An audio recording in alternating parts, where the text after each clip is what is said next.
Ma vie a été consacrée à qui? Par qui? Et pour quelles raisons? Ce sont des questions qui viennent vers le Seigneur.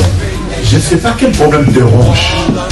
Mais Anne montait, descendait, maman, des années et des années et des... avec les mêmes problèmes, avec la même honte, avec la même ignominie, avec le célibat international. Jésus va te façonner, Jésus va te rendre propre.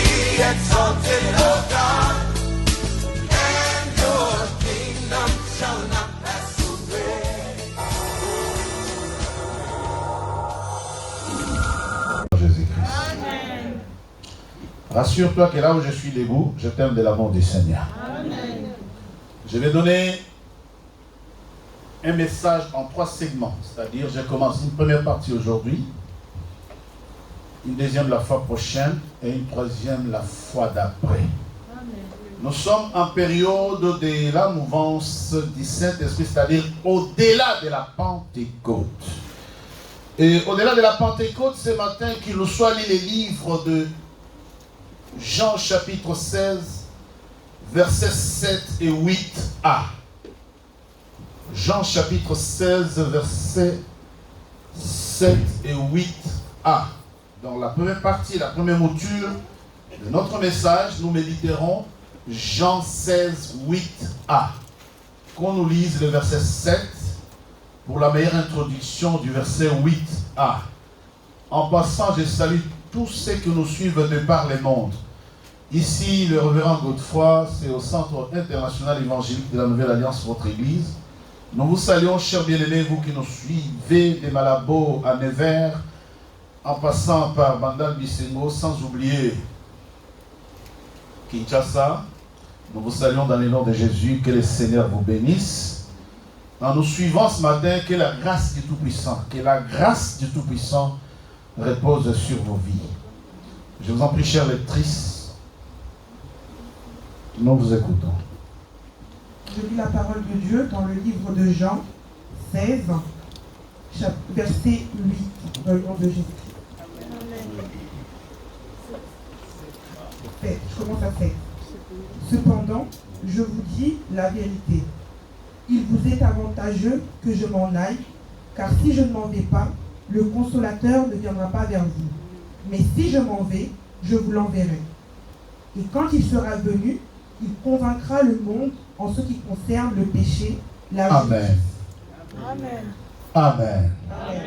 Acclame la parole du Seigneur. Amen. Je vais te voir en train d'acclamer la parole du Seigneur. Quand les consolateurs, et quand il sera venu, il convaincra le monde en ce qui concerne le péché. Alors, notre première mouture de ces 3 messages, de ces messages en 3 segments, je voulais dire, résidera dans les thèmes que nous intitulons ce matin « Être convaincu du péché ». Le thème que nous développons d'abord, dans un premier temps, je dis le message est en 3 segments, c'est être convaincu du péché. La Bible déclare, et quand il sera venu, il convaincra le monde en ce qui concerne le péché. Retenez premièrement que aucun homme de la race humaine ne peut convaincre l'autre en ce qui concerne le péché.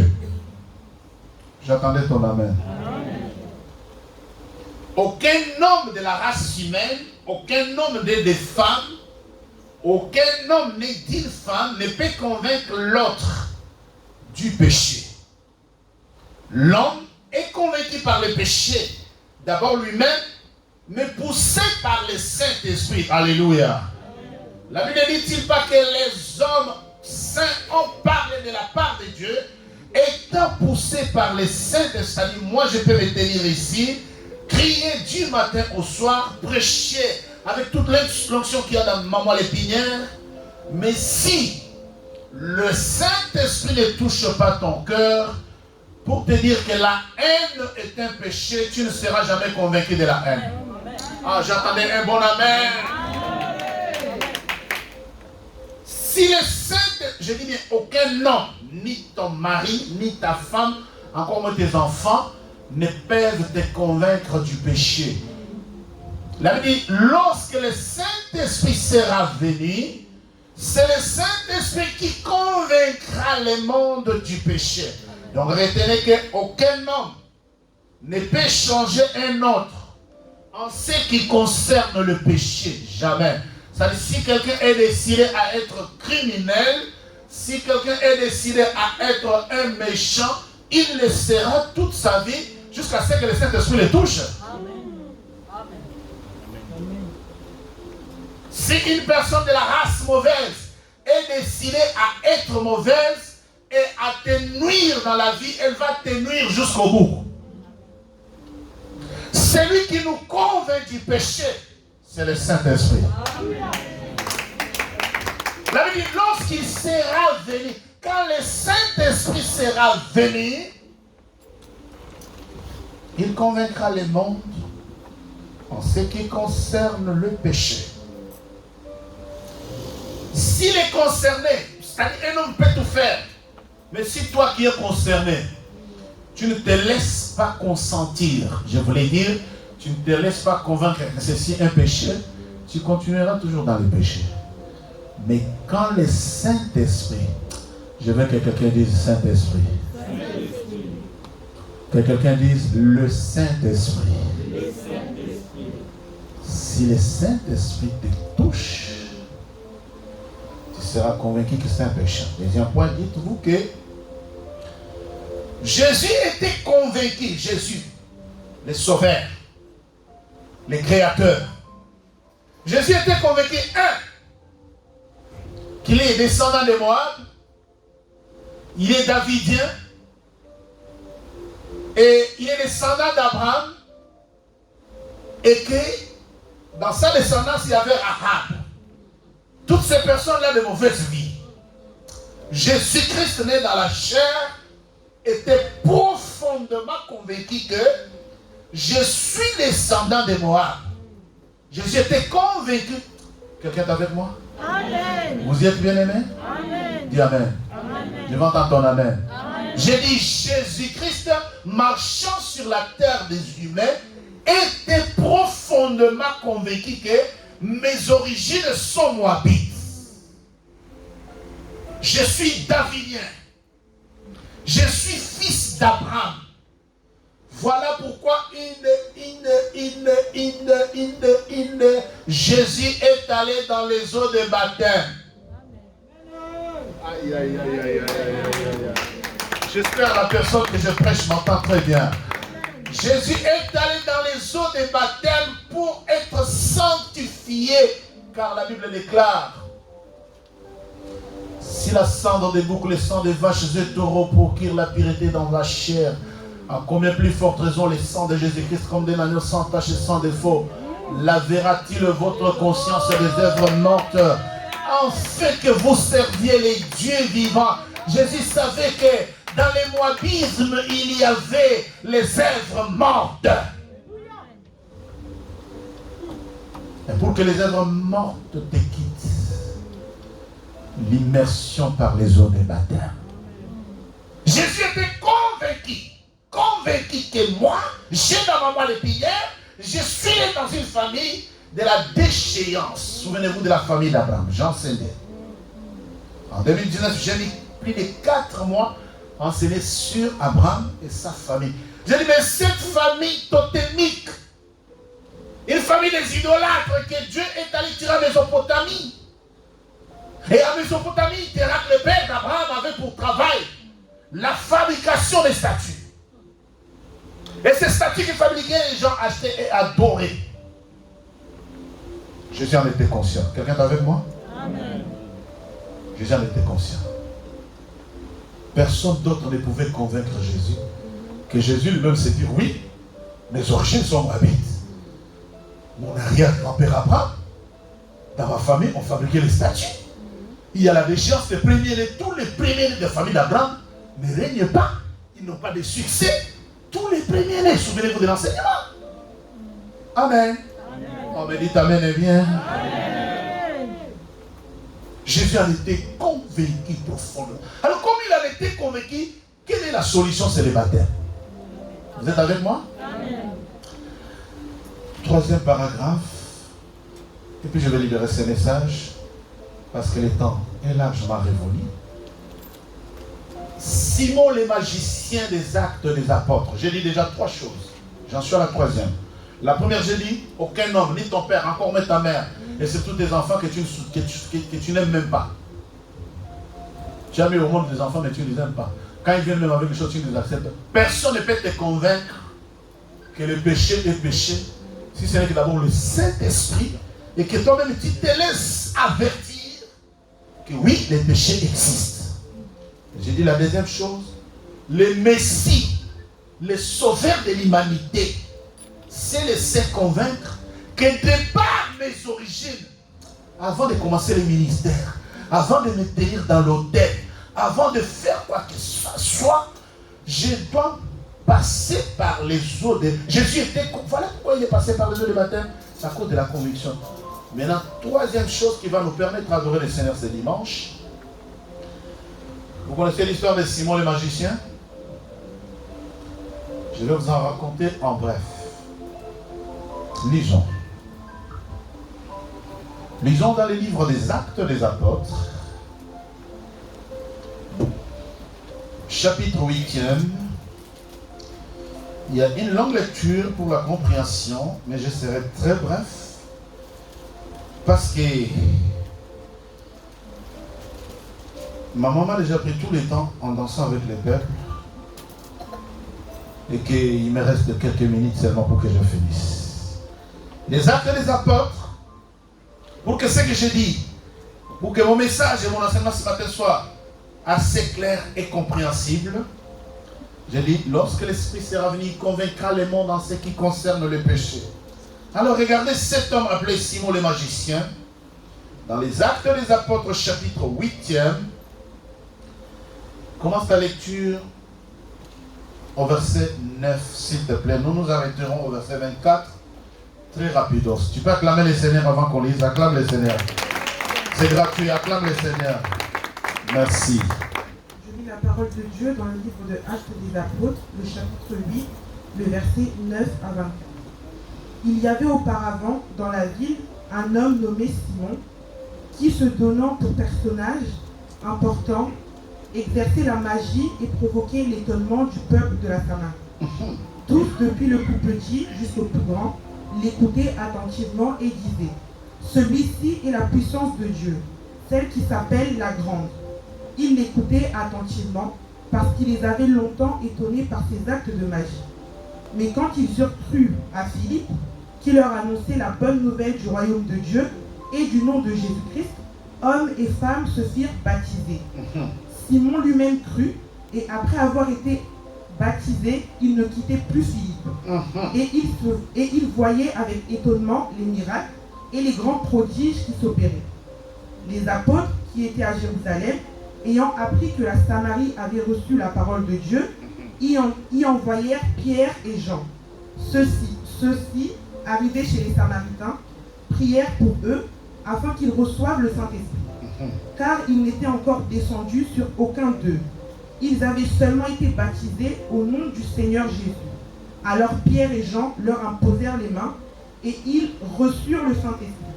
Lorsque Simon vit que le Saint-Esprit était donné par l'imposition des mains des apôtres, il leur offrit de l'argent en disant: accordez-moi aussi ce pouvoir, afin que celui à qui j'imposerai les mains reçoive le Saint-Esprit. Mais Pierre lui dit, que ton argent périsse avec toi. Que ton argent périsse avec toi. Puisque tu as cru que le don de Dieu s'acquérait à prix d'argent. Il n'y a pour toi ni part ni lot dans cette affaire. Arrête-toi là. Il n'y a pour toi ni part ni lot dans cette heure. Acclame la parole du Seigneur bien-aimé dans le Christ. Il n'y a pour toi ni part, ni héritage, encore moins un petit lot dans cette affaire. Périsse avec toi ton argent. Alors, comprenez bien l'histoire de cet homme, un grand magicien de la place, qui durant des années, le verset dit auparavant,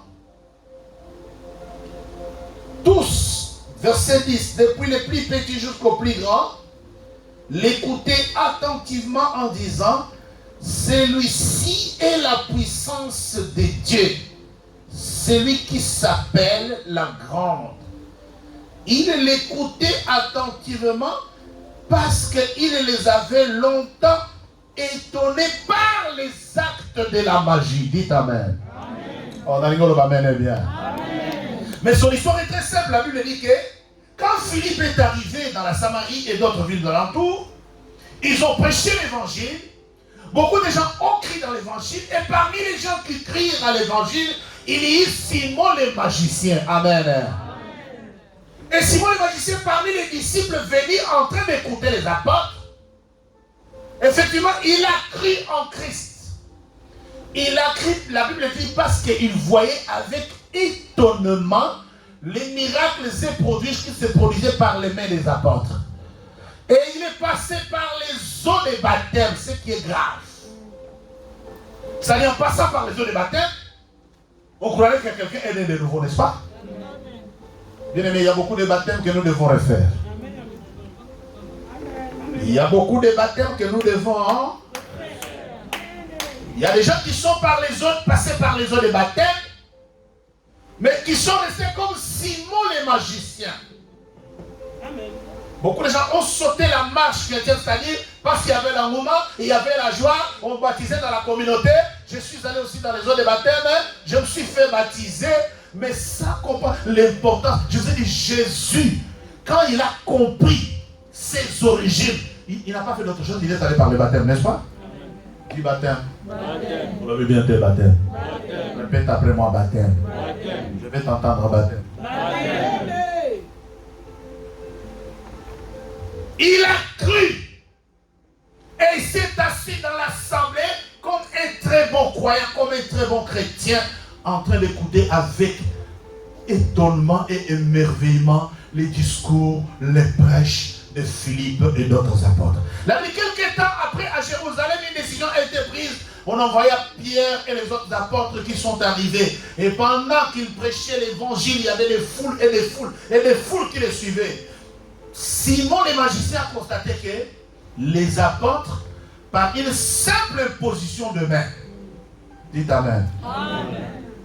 Par une imposition de main, les vies des gens étaient transformées. Amen. Les vies des gens étaient transformées. Le Saint-Esprit visitait les gens. Le Saint-Esprit faisait des miracles dans les gens. Et comme lui, c'était un magicien tout fait. Il a cru que non, le pouvoir de l'imposition de Dieu, c'est un pouvoir quelconque qu'on peut recevoir n'importe comment. Il a pris beaucoup d'argent, il est allé donner aux disciples, donnez-moi aussi le pouvoir d'imposer les mains. Comme il est habitué, alléluia. Depuis des années, il est habitué à donner la vie. Alors comme il a vu les apôtres faire ça, il dit, moi aussi je peux le faire. Alors comment le faire?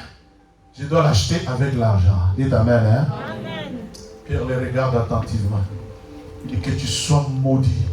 Toi et ton argent, que ton argent périsse et que tu périsses avec lui. Alléluia. Amen.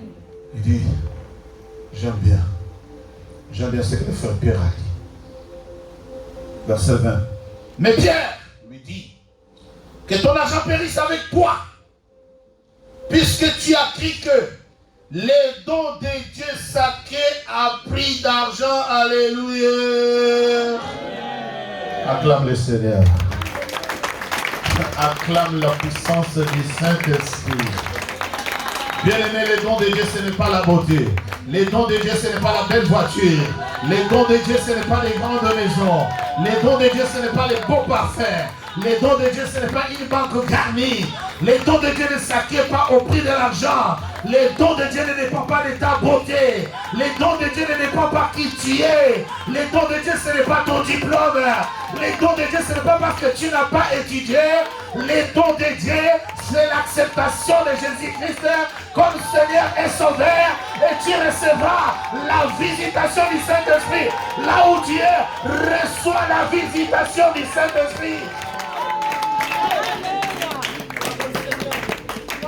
Mais Pierre enchaîne dans sa réponse. Lis. Pierre enchaîne dans la réponse au verset 21. Il dit, Il dit, il n'y a pour toi ni part ni l'autre dans cette affaire. c'est honteux et ridicule. Bien aimé, quelle catastrophe. Et j'ai encore un autre mot. Et j'ai encore un synonyme.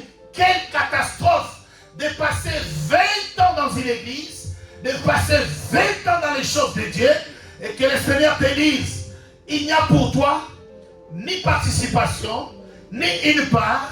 Cette affaire ne te concerne pas. Quelle catastrophe. Qui dira grave 20 ans et qu'on te dise dans cette affaire tu n'as pas de part. Je croyais que quelqu'un allait commencer déjà à pleurer. Pour moi tu dois être dans une profonde tristesse, que tu es venu avec les esprits ancestrales de la divination et de magie de ta famille et que tu es resté dans l'église pendant longtemps croyant que tu vas acheter les dons. Est-ce que les dons de Dieu se négocient au prix d'argent? Pierre lui dit, périsse et ton argent avec toi. Tu es resté là longtemps au pied de Philippe. Simon le magicien est resté longtemps au pied de Philippe. Mais il a cru, écoutez très bien la nuance. Il a cru, il s'est fait baptiser, mais il n'était pas convaincu. Pourquoi tu n'as pas acclamé? Acclame bien. Il a cru, il était baptisé, mais il n'était pas convaincu. Il est resté magicien. Voilà. Il a cru, il est allé dans les eaux de baptême, et au sortir des eaux de baptême, il n'était pas. Dis, il n'était pas convaincu. Je veux que tu chantes, dis-le, je ne suis pas convaincu.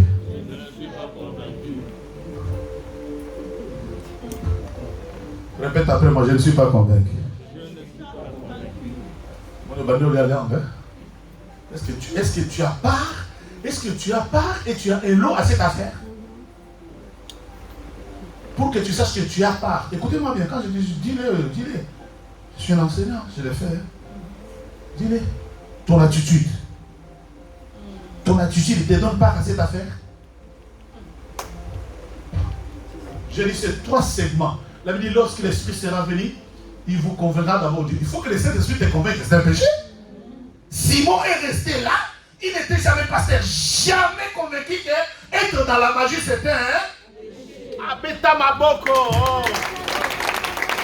Tu es là, tu n'es jamais été convaincu que l'inceste de ta famille, les avortements que tu n'es jamais convaincu.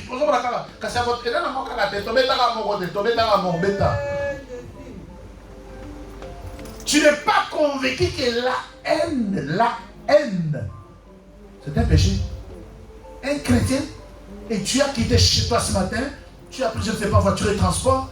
Ça, tu es banal, normal. Il y a des choses. Simon, c'est pour cela que Pierre les regarde et dit quoi?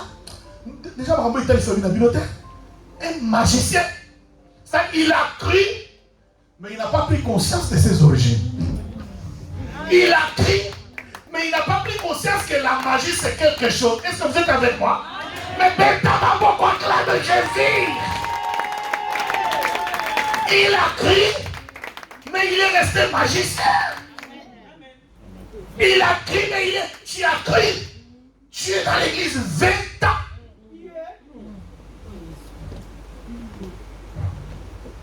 Il dit à Pierre, il dit à Philippe, prenez beaucoup d'argent, donnez-moi aussi la puissance d'imposer.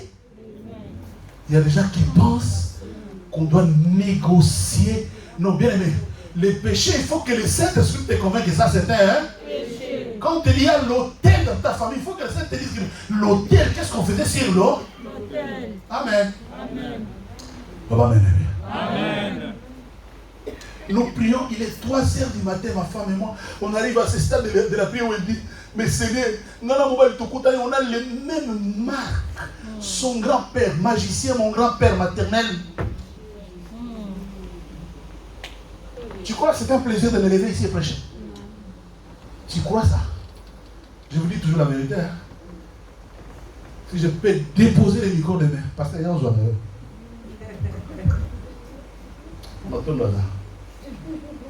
Au début de l'année, j'étais sur le point.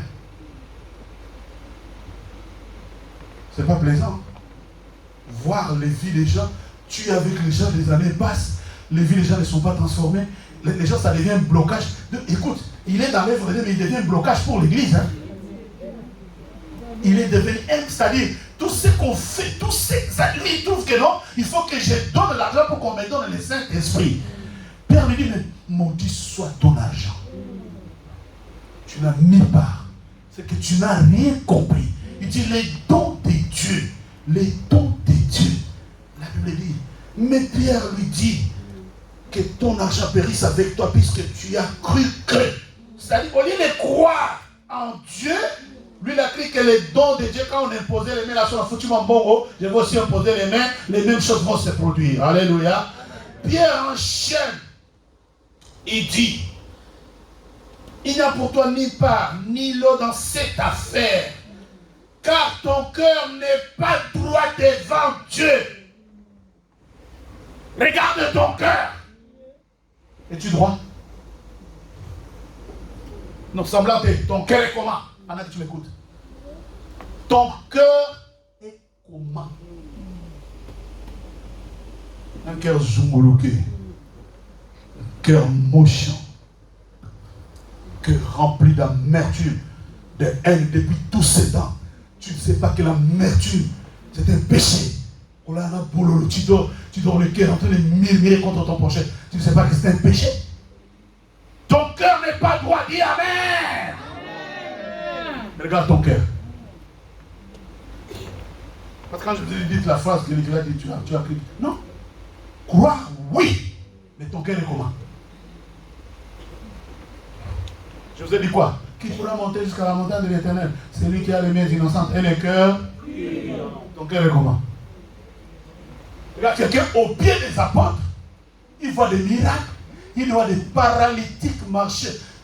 Vous allez chercher des miracles à la Nouvelle Alliance, ici, au CNA, ici, au Centre International Évangélique de la Nouvelle Alliance. Vous cherchez des miracles? Non, j'ai besoin de poser la question. Tu cherches un miracle? Dis ta main. Amen. Amen. Tu sais, les gens m'ont appelé d'Australie. Papa, 3 femmes sont mortes successivement avec le cancer des seins. Prie pour nous de là où tu es, parce qu'on voit qu'il y a ton église à Mélin. Dieu fait qu'il fasse le même miracle ici en Australie.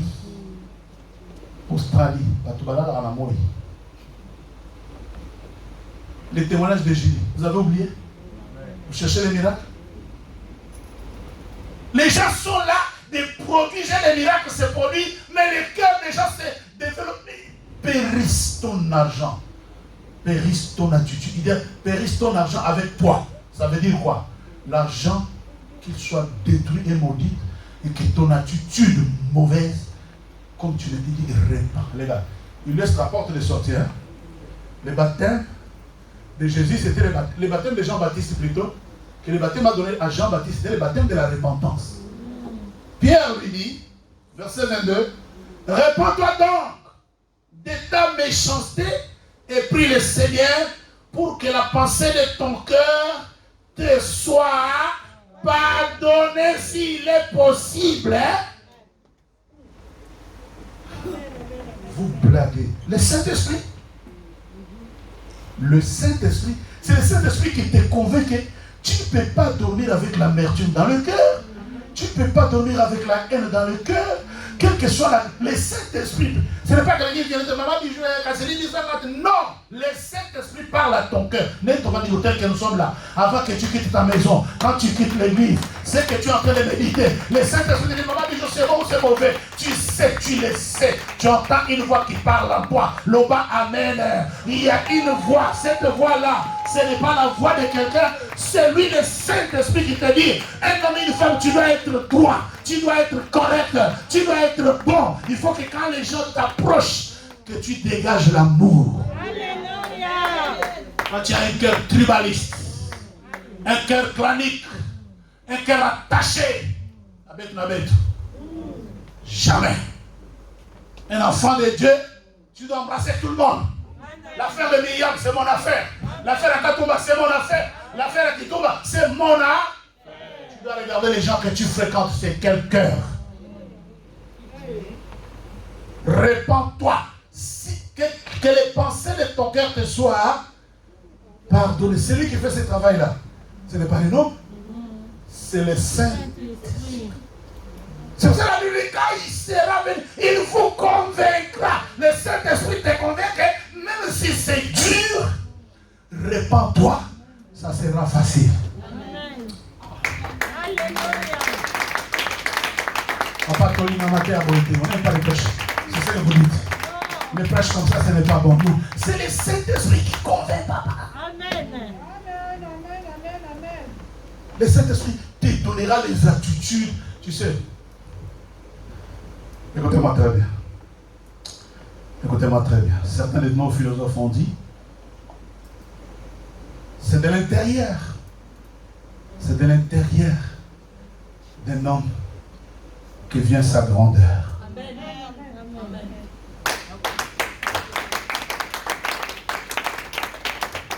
Pas l'extérieur. C'est de l'intérieur d'un homme que vient bien sa grandeur. La grandeur d'un homme, ce n'est pas les parler, ce n'est pas les faire. La grandeur d'un homme, c'est ce qu'il produit. Alléluia. J'ai dit, mais oh, quand il est passé plein ce matin, moi c'est des choses normales. J'ai dit, mais Claude André Zaka Onangaï. Maintenant, on me dit qu'il est malade. Je vais dormir pour quelle raison? Alléluia. Mais c'est mon affaire, Christelle Salamo et Christelle Kendemo. C'est mon affaire, c'est mon problème. Pour moi, c'est normal. C'est quand il parle, là que je me rends, ah, c'est du cœur. C'est du cœur que met la grandeur. La jeunesse, écoutez-moi très bien. C'est du cœur que vient la grandeur. Ce ne sont pas les attitudes. Ce ne sont pas ce qu'on déclare. C'est qu'un homme peut déclarer. Il peut les déclarer après avoir médité la méchanceté. Mais la grandeur d'un homme, c'est dans les actes. Amen. Vous êtes avec moi? Amen. Je ne vais pas arrêter parce qu'il est 20. Mon message n'est pas fini. Mais Pierre regarde Simon le magicien. Il dit, répands-toi donc et que ta méchanceté, et prie le Seigneur, en fait que ta méchanceté te soit pardonnée s'il est possible. Car je vois que tu es dans un fiel amer et dans un lieu de l'iniquité. Tu es dans un ciel amer et dans un lieu de... C'est ton attitude là. La Bible dit dans Osée 7:1, lorsque je voulais guérir Israël, la méchanceté d'Ephraïm et l'iniquité de la Samarie se sont révélées. Lorsque je voulais guérir Israël, la méchanceté de la Samarie et l'iniquité d'Ephraïm se sont révélées. Pierre lui dit, tu es dans un ciel amer et dans un lieu d'iniquité. Bien-aimés, nous n'arrivons pas à comprendre la voix du Saint-Esprit et entrer sur les rails du Saint-Esprit à cause des liens d'iniquité qui sont en nous. C'est ça qu'il faut traiter dans ta vie. Il faut traiter les liens d'iniquité de manière à ce que le Saint-Esprit, quand il est en toi, qu'il te convainque. Toi et moi, nous sommes ici des familles des iniquités, des familles des féticheurs, des familles des gens qui se transformaient en animaux. Et ce n'est pas du jour au lendemain que tu arrives dans les choses de Dieu, oh tu deviens super pasteur, tu deviens super maman pasteur, tu deviens super diacre diaconesse. Non, il n'y a pas de super. Il y a le traitement quasi quotidien de ces iniquités. Parce que quand Dieu s'approche de toi, les iniquités paraissent.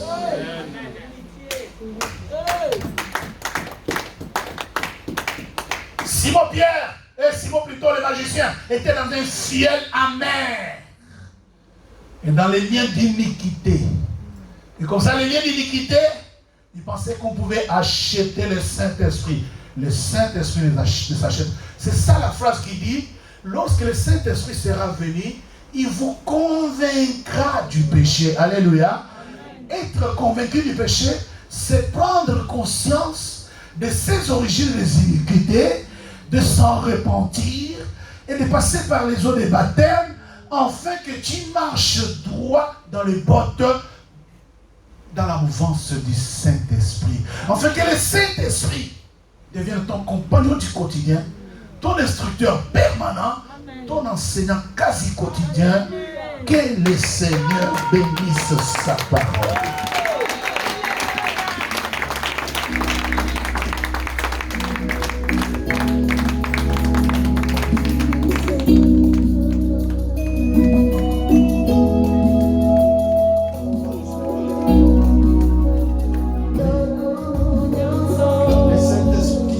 Dans nos vies. Alléluia. Gloire à toi, Jésus. Alléluia. Jésus. Alléluia. Commence à adorer le nom de Jésus. Il n'y a que le Saint-Esprit qui peut te convaincre de tous tes péchés.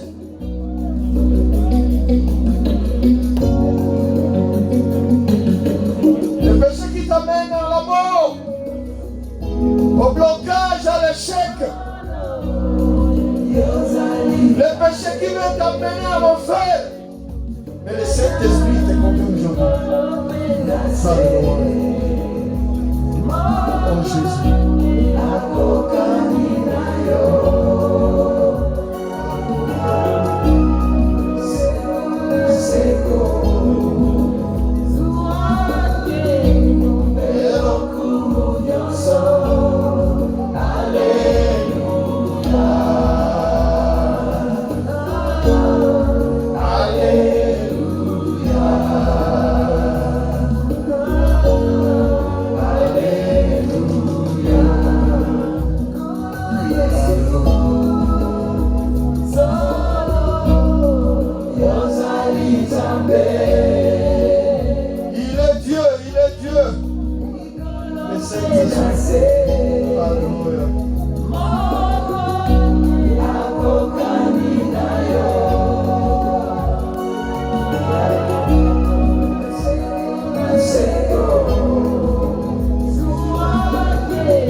Continue à adorer ton Dieu.